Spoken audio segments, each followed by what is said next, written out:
which is an opportunity that we take to really listen to and solicit input from people who are part of our core and who, who join us, even if it's periodically. We realize that not everyone can join every time. And, we've really used these sessions to to make sure that we're inviting people to come and give presentations. Our usual format is that we would have a topic that we select. We have one or two people that we identify either from within the DC CFAR or from outside of the institution who have an area of expertise to speak on a topic. And then we try to have time for Q&A. And our goal really is to help generate some discussion, increase knowledge for folks, but also most importantly to provide an opportunity for people to think about their work in the context of what others might be doing, with the hope that people will come up with new research projects, launch new areas of investigation. Ideally, if they're multidisciplinary, that would be great. And so that's really the objective for this seminar series. So it's, definitely we want to use it as an opportunity to educate, to link with community. So there are also opportunities for us to make sure that we engage with our community partners in these presentations, with our DC Health partners in these presentations, and all with the goal of just trying to improve health outcomes for persons with HIV in the district. And obviously it translates to beyond. Do you want to go ahead and share the slides, Aniko, for just to give a sense of some of the things we've talked about last year? And this will just help, I think, orient some of the discussion. So the next slide. Can everybody see my screen? Yes, it's perfect.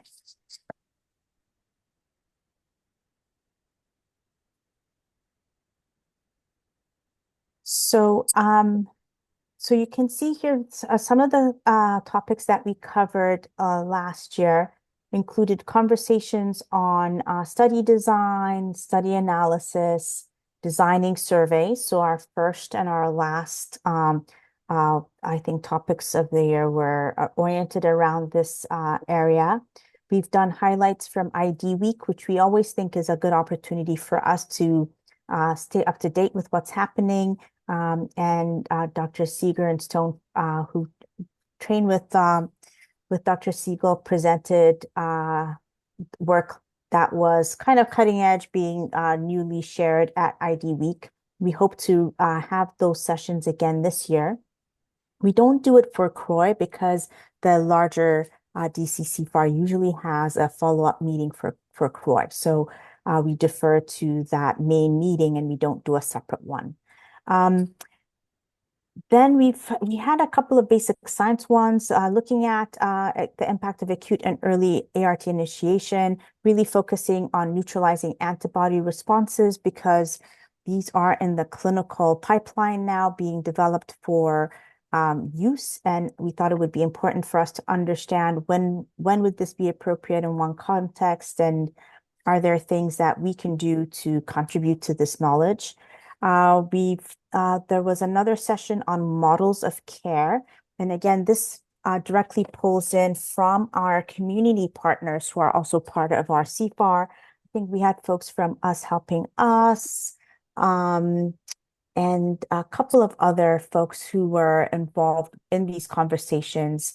I think another group may have been It was Unity. Dr. Prater from DW. Yeah, it was about aging. Remember, it was and HIV and aging. And yeah, I don't remember that we had all of the different community groups represented, but our target audience for that was also some of these other community-based organizations who obviously are implementing. And this is something maybe we can build on some more because really, I think the dissemination and implementation component of research is one that is a big focus area in the next grant cycle, should we be successful in the recompetition. And I think a number of the different cores have a dissemination and implementation plan. And we do have now within the CFAR and the social behavioral core dissemination and implementation research support group. So this is an area that we would like to really try to support in terms of areas of new investigation in the city, just to address disparities and kind of uh, less than optimal implementation of things that really could make a difference in increasing longevity and quality of life for folks. So I think this will revisit again in like the future plans. We also talked about STIs. Dr. Adam Visconti presented data from the MedStar health system. We've previously looked at syphilis using DC health data. So this remains a really important topic for us. That there is a significant amount of I want to say morbidity associated with this, but certainly increasing rates of chlamydia, gonorrhea, syphilis, and also, unfortunately, cases of congenital syphilis. So we know this predisposes, increases risk of HIV acquisition. So we also remain focused on this. And with the rollout of DoxyPEP, this may be a really important area that, again, we need to look at dissemination and implementation to identify any disparities, address kind of treatment rollouts, etc. So that's what we did last year. And then the next slide, please.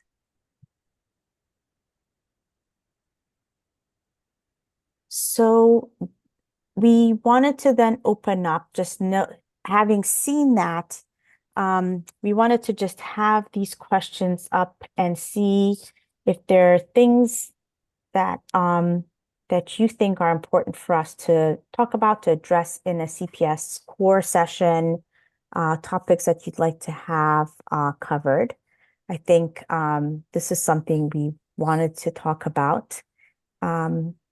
So I will open up the floor and maybe take down the slides so we can look at each other, and then we'll come back to the other two questions.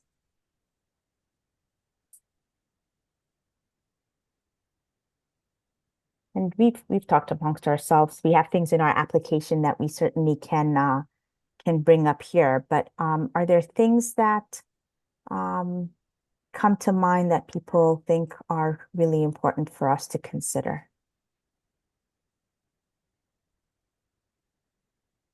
I can share our short list of things that we thought would be still important. Why don't we do that? Mm-hmm. Alan, did you want to contribute? Just some initial thoughts as I was listening to your excellent summary of last year's presentations, many of which I was fortunate enough to attend. I think that this core has a tremendous opportunity to continue to do what you were doing, which is reach out both internally within the CFAR and externally as well. And I have some specific examples for those areas of crosswires where you can bring the services that the core provides to interface with the science that others are doing and that yourselves are doing.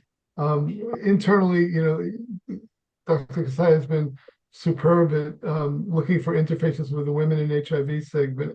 And also, I think this aging and comorbidity switch, which I'm really involved with, heavily involved with, it's growing quickly. The neuroscience components, the cardiology components, the aging itself, and those are all clinically related issues. And working with that swig as Anne and Nicole and Italo get settled in it and have more of a sense of what's going on, looking for what their needs are, because they're all trying to put together grants, and this core can certainly help them. So that, and then as you did last year, talking to George about the CPC, who in the community, what the interfaces are. You have your own connections to the health department. That's part of your stated mission. So asking Clover what would be helpful. Chauncey's going to be joining the EC as well, who's a prevention specialist, and so we'll have two people from the health department to tap into. And then externally, just two ideas. What you did last year with having Katie Barr come in, the MAC is it's really if you look throughout the CFAR, there's so many ways in which we get to interface with Hopkins and Penn investigators somewhat seamlessly. And so if there are colleagues you have at either one of those institutions under the umbrella of the MAC, people are very willing to come back and forth and share their expertise. And so if there's someone whose article who's read or whose study that they just came out, I think reaching out to them would be very easy. And the other is NIH intramural scientists. We just got off the phone with Henry Mazur, who I know you've worked with, and he's got such a big group, and there are so many biostatisticians there who are amazing. And I think that's another way this core can interface with either the clinical center or the the amazing biostatistics support. They're less epi focused, but certainly very biostatistically and clinically focused. So those are just some not subjects, but ways in which wires might cross this thing. Thank you. No, great. Thank you. Those are great suggestions. Yeah. And I have to say our short list of things that we thought were our areas of focus do map really nicely to our SIGs. So as well as to the dissemination implementation. So the couple of things that are specific to that included rollout of statins in the context of knowing the reprieve study data and also knowing that those things are now in guideline format. So how well is this being done? And so it really needs for us to both, great opportunity to do this within the DC cohort where you have the data being collected, but really an opportunity to, get this information out there, the current guidelines to practitioners. So you really have to have that triangulation, but it makes itself a really beautiful, I think, dissemination and implementation science project that I'm not sure what's coming in through for pilots for this upcoming session. I know I've seen a lot of interest in DoxyPEP, which again, I've seen applications going in for that in various formats, but hopefully there'll be something going in also for statins. I think Anne Monroe did mention that this is something that they're very interested in as part of the aging working group. So that's really, I think, key. And then, looking at the cardiometabolic kind of milieu in the setting of ARVs, statins in our population, and really trying to link in the basic scientists who can look at that carefully. So we can look at the hard outcomes, but then we also want to understand what the mechanisms underlying the changes that occur with the use of these agents. So those are things that we thought were really important. I think long-acting injectables we've talked about previously, GLP-1s in general and within the context of HIV and how that's being used and rolled out. And then kind of something that's of interest and was more of an interest earlier, but this whole question of telehealth access and utility. Do we still need this? What's the future there? And is there a way to kind of, or have we, are we completely disengaging from that? But for those who are aging and less mobile, it might still be a very important service delivery modality. So those are some ideas that we had as potentially important that we thought could be brought forth. And then kind of going back to our basics, I think you mentioned the MaxWise cohort, I mentioned DC cohort, but to really look, again, highlight and spotlight the existing cohorts. So for us to do research, DC cohort, the MWCCS, the STAR cohort, which is the younger women's cohort in the southern US. Our site has recruited, I think, 90 women thus far, but throughout the 6 sites that we have presently, over 900 women have been recruited, and we're now going in for recompetition. So there's a lot of data there that allows people to really think about what are issues in the reproductive years, and what are the things that are still of relevance to women pregnant or not pregnant. We know that socially there have been a lot of changes, and how this is translating into health practices, health-seeking behaviors, I think will be really important for us to keep looking at. And then the digital cohorts that our colleagues also run, I think provide really good opportunities for a lot of questions to be asked and answered, and for us to get good ideas of how to actually conduct that kind of research. That was our short list.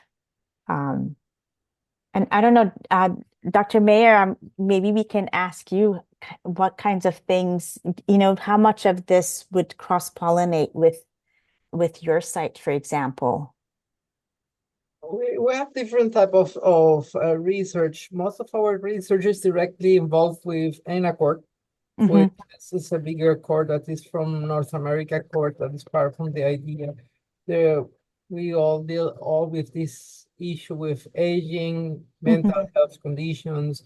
We have not a group, it's a collaboration with the international sites that are Africa, Asia Pacific, and in Africa we have 4 or 5 regions, and North America is US, Canada, and Puerto Rico, and there is one in the Caribbean that is South American, Central American. So we deal with all these things, all this data that comes from different sort of person, adults and young person. There is also a data bank, especially not really in North America, it's more in Africa and in the Asia Pacific related with young person, young adults, issues with depression, stress, anxiety, exposition to risk to traumatic experiences, violation, traumatic with wars and all that issues, access to treatment, the cascade of treatment if it's that interrupted in some ways, the access and how this for example, the issue with the traumatic issues can affect the adherence of the people. We have some part of the core that is related with liver conditions, all the issue with Hep C, Hep B that are co-infected, and all the relation, the access to treatment, the issues of anemia that is really evaluated in this person, how the anemia affect the outcomes and how that deals with all the dealing of the outcome of the patient by itself. It's really a broad issue. Here in Puerto Rico, we have there were different. I only have a small court. We have around 4,000. That's around 60% of this person are already dead. But we continue to evaluate the disease, how they change, the access to the new medication, the side effects, and all that issue. That goes with the all other part of the INACORD, and so we try to put in the back all this information about Hispanics that are the Puerto Rican in issues of HIV, beside all the other data from North America and Canada, and also the issue of access to care in the different settings in middle and low class country versus high income countries. This is really a overview of the things that we deal with. Yeah, the mental health component certainly is something that's key. We have thought of, and I should include on our list here, the substance use components as well, which Irene Crow is part of our core leadership as well. She's not here today, but this is really her area of expertise, and we've talked about trying to kind of continue to engage. There is a SIG still. It is still a SIG, right, Alan? The substance use. We're now calling it the Drug User Health Work Group. Yeah, Drug User Health Group. Yeah, because it's not really focused on putting together grant applications as much as it's been wonderfly focused on program and policy. Yeah. So it's actually, so we're not calling it a SIG, but okay. A work group. Yeah, because that is those are, when you talk about the cascade of care, for us, oftentimes it's either mental health, substance use, and sometimes it could just be purely access from socioeconomic um, stigma, those kinds of things. But I think those are important things to also keep on the list. Um, so thank you for sharing that with us. It's yeah, the cascade of care has been a big focus area for many of us. I mean, we look at it for those in care, it looks so excellent, right? So it's always 90% or more are suppressed, but there are a lot of people who are missing from the clinics. And so, we've joked around with Manya before about getting mobile vans and doing the long-acting ART out in the city and all sorts of things. So, I mean, at some point, someone should do that. We have good long-acting agents already, and some evidence that some of these can be used even in non-suppressed individuals.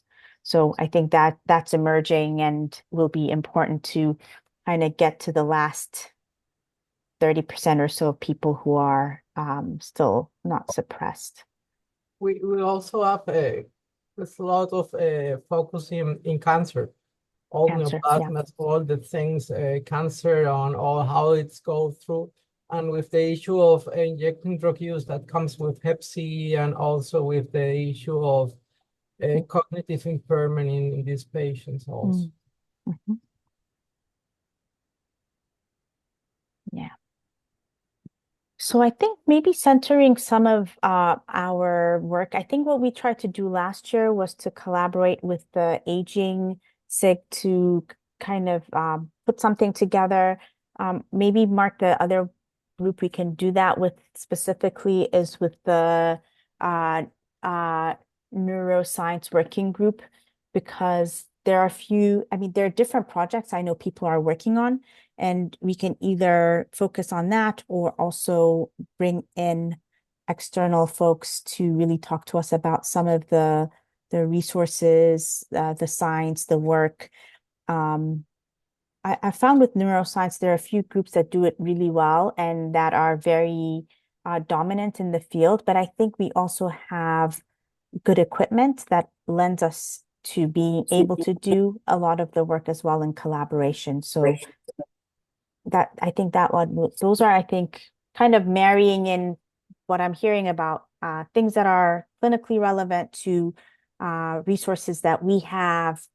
I do think those would be two really good areas for us to focus on early.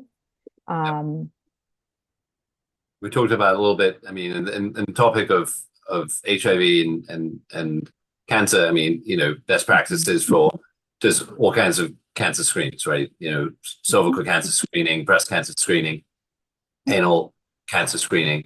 And how do you fit that into a model where for the average clinician seeing patients with HIV, you get 15 minutes and it's barely enough time to address adherence and vaccination. And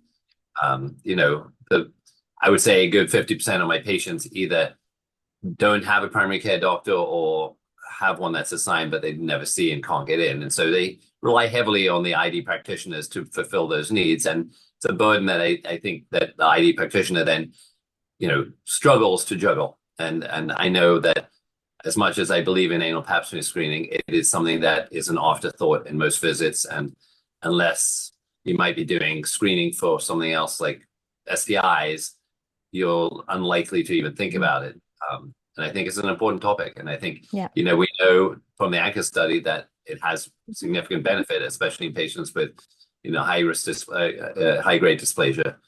But how do you know your patient has high-grade dysplasia if you're not screening them? You don't look, yeah.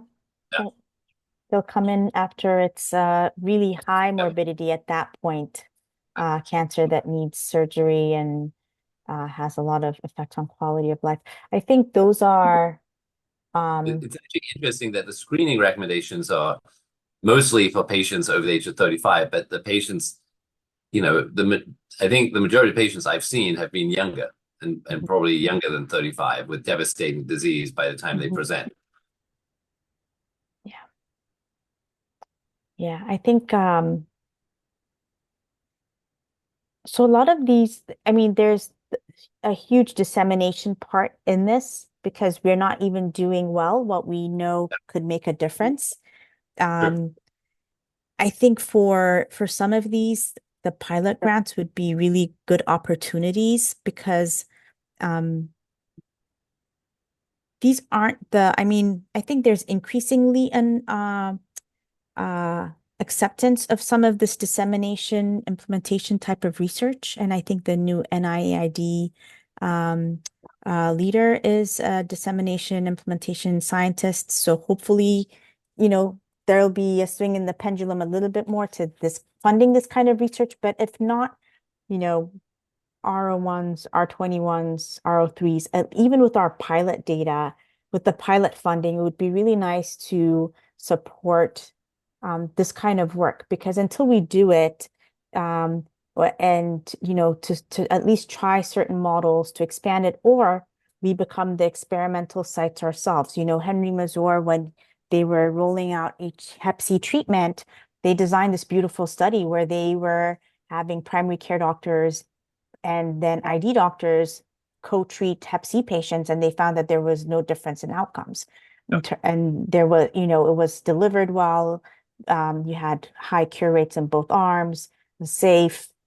And it was, in a way, could have been paradigm shifting. I think primary care doctors are too busy, and I don't see that they've adopted it, but the proof of principle was there. But, I think really trying to think about, I think we have to think at that level and scale when we think about some of these dissemination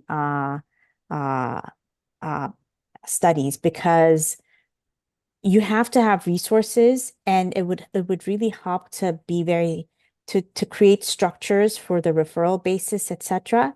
And then to really measure the outcomes and to try to find the pitfalls, to find the areas where you have the bottlenecks, and to really have it be iterative. And when it's a powerful outcome like cancer or, cardiac event, stroke, which can be debilitating and so costly, these are things we really should be doing at a grand scale. Yeah. And then if we can do multi-site, Dr. Mayer, maybe you will join us as, a second geographic location where we can do these kinds of studies and really be able to look at something really carefully. We can cluster randomize ourselves, and just roll it out, do measurements. And but this is, I think, how things will get done. And we're in DC. It looks like we would think it would be easy to get things done in DC, but we know how difficult it is because our health systems are really strained.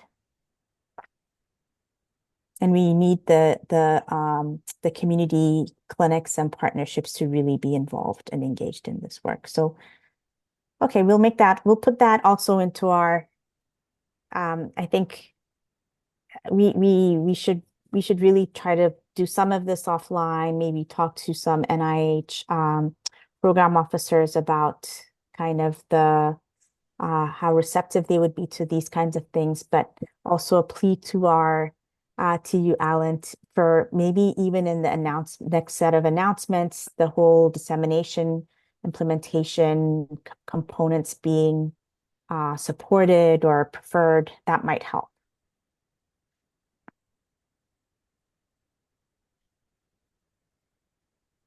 And then any other ideas? And Brianna, I think you gave us a nice shout out. Let's see. So one thing that's, and it's been about 5 years, DC used to require HIV-related topics to be done as part of the CME. And I don't know what they will use as their kind of indicator that we need more CME that is related to HIV. It seems like it would be a really nice way to get some of these now standards of care out there into the community if they're not already known. But in terms of, statins being recommended for low to moderate risk persons with HIV, the anal pap testing, etc. But maybe good for us to maybe have those conversations also offline, just to see how they prioritize, how they decide what to prioritize, and whether this would be an area that could be included in the next short while. And it can be embedded in like a bigger, cardiac health kind of campaign, but cardiac health for all and cardiac health for persons with HIV. That might be something that they might be willing to do. And I'm sure we could stand up continuing medical education type of talks that would be usable citywide. I'll put that on my list too for us to do. CME with DC Health. Okay. Any other ideas before we then move on to our next part?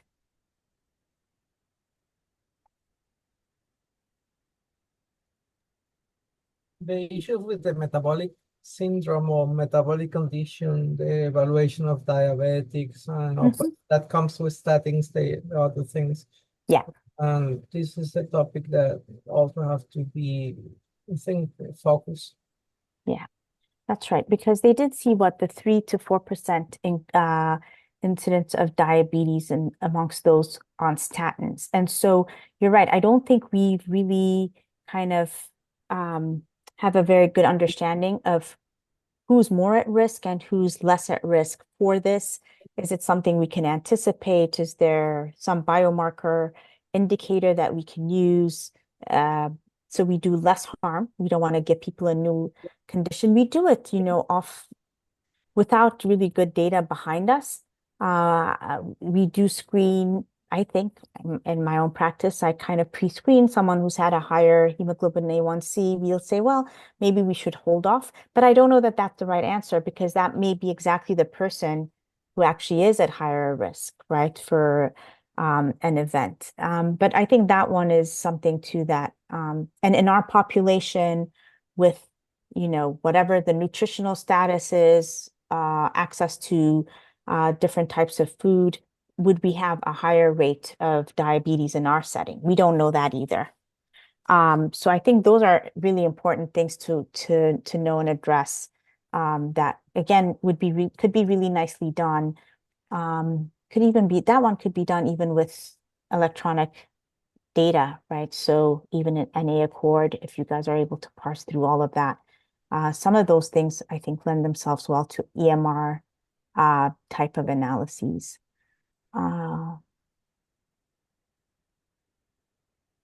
So I think the incidence of HIV in patients living, the incidence of diabetes in patients who are living with HIV is higher than the general background population. We really don't understand why. We don't understand if it's a disease, if it's the medications, something else, metabolic syndrome, whatever. But it is, and like you said, it's hard, even with the association with statins and the increased risk of diabetes. We also know that how much the risk of diabetes contributes to major cardiovascular events and how important a statin is to reducing that risk. So it's a double-edged sword, really. Yeah.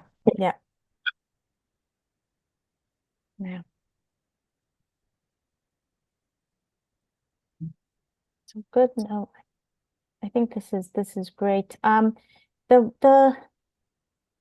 The last thing we kind of wanted to raise was this idea that this one we also included in our grant submission, was this whole idea of the how-to of research. So really, we've focused some of our discussions around that. We've talked about how to do recruitment, things to think about for retention, sample size, estimations. How do you plan for a small grant where you won't be powered, but what do you think about when you try to propose a certain number of people to include? And so the how-to of research supplement was something that we really thought about. We started thinking about it with Manya a couple of years ago, but I think we really could put together a nice compendium, which hopefully would be not just our small group writing it, but would include others. I know that, I think last year I presented at a meeting about recruiting diverse populations. We had to really look at kind of language access. We were thinking about retention strategies. And every time I have to, do my progress updates for these studies that we're recruiting for, we really are having to think long and hard and really think about new ways of recruiting. We're thinking about digital approaches to recruitment, both the pitfalls and the successes. And we just thought that this would be something that it's not something that oftentimes is highly publishable. But we do think that it could be very useful for people who are either starting out or who are really also thinking of new and creative ways to conduct research. I think there's some information out there about community engaged research, but I think we have an interesting model even within the CFAR itself of community engaged folks within the leadership, and it filters all the way through. So we thought that that would be something that we're just wondering if there are specific topics and subjects people would want to hear about in such a supplement.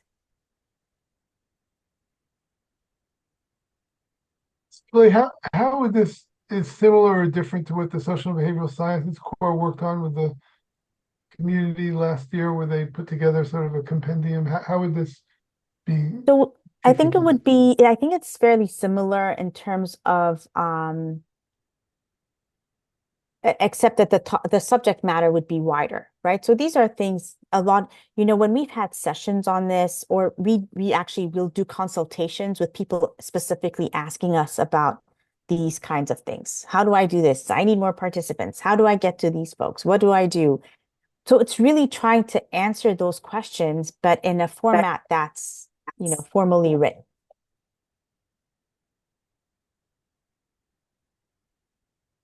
So it goes much more beyond, it's just very practical, how do I actually do this? Yep. Yeah, no, that would be very, very complimentary, and I think very helpful. Yeah. And I think this one could be an inter-CFAR activity, because again, we want it to be, it could be that we want it to be something that can be replicated and is useful, not just in a DC context, right? So it has to be something that there's something that you can pull out of this that you can use in what you're doing in different settings. And in some ways, I think it's forcing us to document what we do. Maybe we write some of this in a progress report to NIH, but we don't think to publish it, because it's not the research itself. We're getting to that point, but it's not our findings in the end. So it's really trying to make us really think about that process. So for people coming down the line, they can just pick that up and say, okay, this looks good. And now I'm going to take that piece. This does not going to work in my setting. And you know what? I'm going to add this piece to it. And the other thing we thought that would be kind of interesting is if someone would delve into it, is AI and research, AI and HIV research, right? Sounds interesting. Are there ethical issues? What are the things we should consider there? Are there certain areas that are a really good fit for that? Are there other things where we need to be really careful with that? Or maybe it's just like everything else and AI will be great for that, So we thought that would be something that would be maybe helpful to have an expert weigh in and add few pages to a supplement of that kind. In the end, this may end up, we talked about, well, what would it cost to publish this? Where would it go? And quite honestly, if we can't do it for a not too expensive amount of money, maybe it ends up being a white paper or a gray paper. These are not areas of the literature where I usually delve, but I think it's really useful to have this kind of information out there. It's really useful, and this, it's very complimentary to, I just put it in the chat, the community partnership guide. But what they decided to do for the same reason you're saying is rather than it would have taken a year and a half to get it published, and we would have to pay for it. So they published it on our website, and so it Yeah. just lives on our website. But they've sent the link to hundreds and thousands of people, community groups around the country, and people who need to know where it is. And so I think what you're describing would be publishable, but if you decide you can always just put it as a resource on the website. Exactly. I think this, it could go there, and it could almost in a way be a, in quotes, living document that can be updated with a new date, if needed, right? And I think it would be a really nice project to engage students as well, and junior faculty, as well as people who are really on the tail end and who want to give kind of a very broad, kind of contextual perspective. So I think that it could look really nice. And I do like the idea of having it somewhere where it's easily reachable and findable, and we still get the attribution, which we're always happy to have, and it doesn't need to be costly. I think we just have to make sure that for whoever's doing this, that this would, if they need for academic purposes to have something that counts, that this would be seen as such, but I think it would. I think this is it's much more like a community focused way to even in our research community focused way to do this and to share. So I like that. I think it would be really nice. I don't know, Mark and Ching, what you guys think about this. It would be.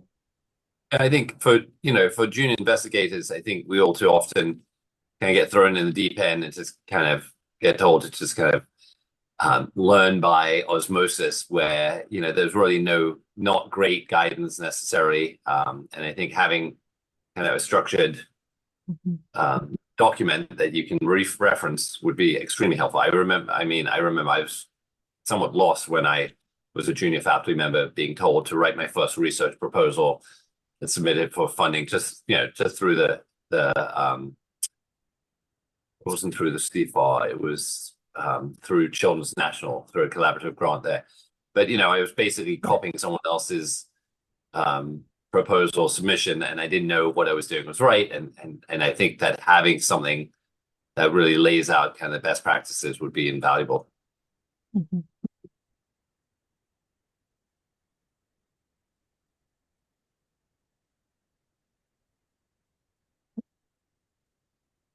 I mean, my experience with the other documents, finding a writer editor to help keep this going, if you're going to pursue that, is really, I mean, Wendy Ellis played that role for the other document, but it was really important because scientists get busy, the community people get busy, but someone's got to drive it. So we can talk about different people who might be able to help out.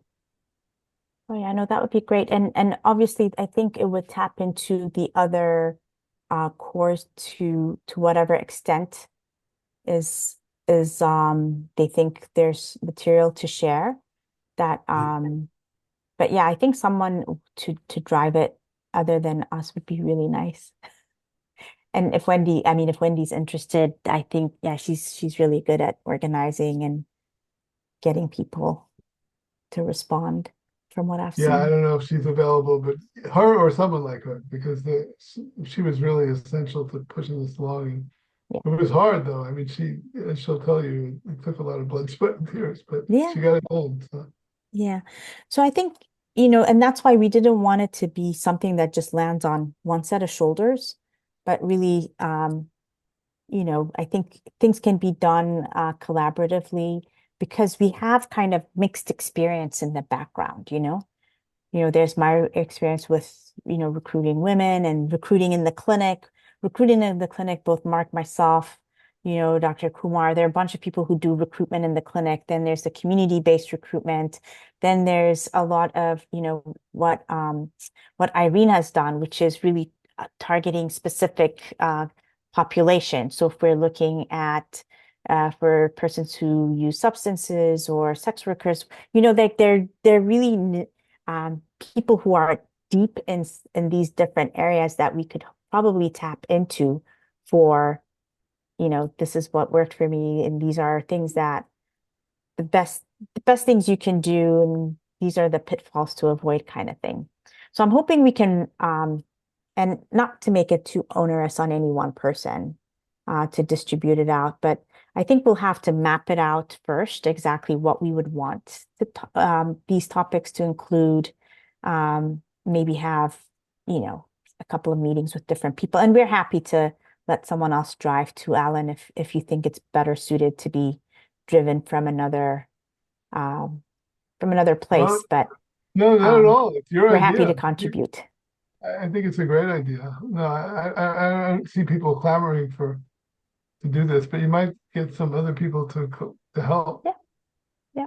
And I think the global perspective would be really nice. So, folks from EGPAF or from FHI, any of our collaborators who we've tapped into for different things, I think may be able to, may have something to tell us that we can include. So it's, I think a lot of this is globally applicable, but certainly I think we can work through details like that. But that was the other big thing we wanted to talk about, was just to get a sense for, we like the idea, but we just want to make sure others agree and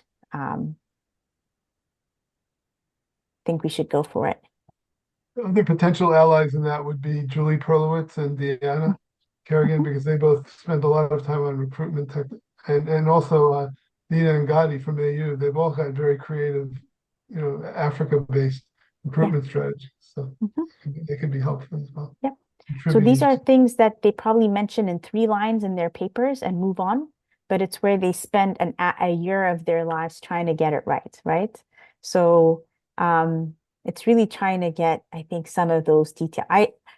Like I said, I just had like 8 slides that I put together about this is all I'm doing, trying to get, X number of people into the study. And I think it's helpful for people to know, because it's not measured, quantified, or seen anywhere else except otherwise in my head, So great. Anything else from anybody? Any thoughts? No. Great. So thank you all for joining us today. Really appreciate you. And Dr. Mayer, thank you so much for, please come through other times, and maybe we'll ask you to give one of our talks. Yeah. Yeah, we